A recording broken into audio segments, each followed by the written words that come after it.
কোনোভাবেই পিআর পদ্ধতি চায় না বিএনপি, এমনই ঘোষণা দিলেন বিএনপির নেতা সালাহুদ্দিন আহমেদ। আমরা পিআর পদ্ধতিতে চাই না, আমরা তো আগেই বলেছি।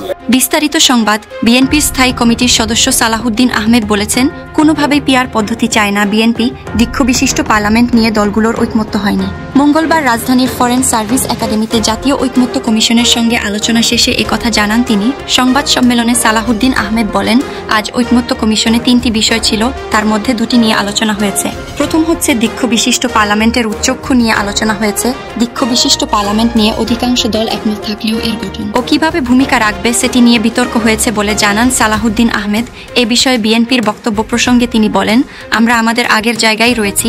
31 দফার ভিত্তিতেই দীক্ষবিশিষ্ট পার্লামেন্টের জন্য প্রস্তাব করেছিলাম, যেখানে দেশের বিভিন্ন সেক্টরের বিশিষ্টজন এবং সমাজের পিছিয়ে পড়া জনগোষ্ঠীর প্রতিফলন থাকবে। বিএনপি মনে করে সেই উচ্চকক্ষ হবে 100 আসন বিশিষ্ট বলে উল্লেখ করেন সালাহুদ্দিন আহমেদ। ব্যাপক আলাপ আলোচনার পর অনেক দলই ঐকমত্যে আসেনি, এমনকি কিছু দল দীক্ষবিশিষ্ট পার্লামেন্টের প্রয়োজনীয়তা আছে বলেও মনে করে না বলে জানান বিএনপির এ নেতা।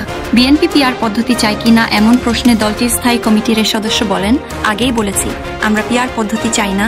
এছাড়াও ঐকমত্য কমিশনে আজ সংবিধান সংশোধনীর বিষয়েও আলোচনা হয়েছে।